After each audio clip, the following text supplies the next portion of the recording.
各位观众朋友们，欢迎来到今天的古诗赏析时间。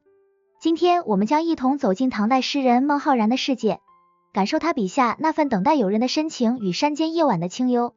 这次的主角是他的名作《宿夜诗·山房待丁大不至》。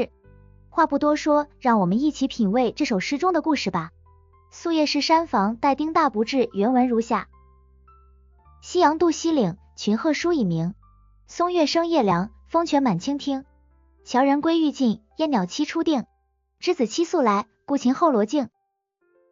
诗的一开头，孟浩然便用夕阳渡西岭，群鹤书已鸣，将我们带入了一个山中黄昏的场景。夕阳慢慢的越过了西边的山岭，千山万壑一下子笼罩在暮色之中，仿佛时间在这一刻静止。接着，松月生夜凉，风泉满倾听。诗人敏锐地捕捉到夜晚的凉意与自然的声音，月光洒在松林间，晚风与泉水的声音交织成一首自然的交响曲。这几句诗不仅展现了山间的清幽景色，也流露出诗人闲适的心境。随着时间推移，诗人继续描绘夜晚的静谧。樵人归欲尽，烟袅期初定。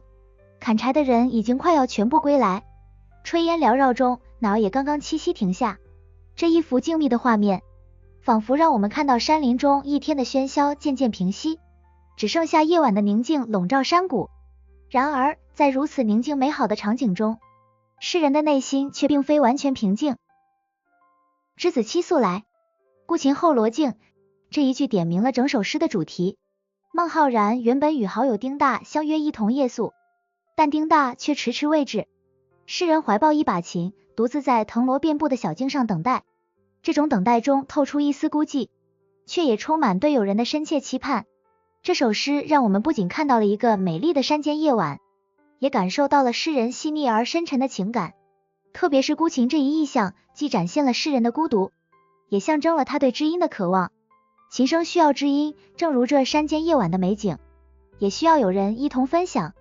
全诗通过对自然景物的细腻描绘，成功营造出一种清新幽静的氛围，同时将诗人等待友人的情感融入景色之中，使得人景合一，情景交融。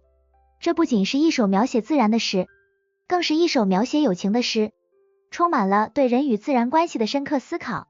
孟浩然的诗总是那么清新自然，而这首宿夜诗山房待丁大不至更是他的代表作之一。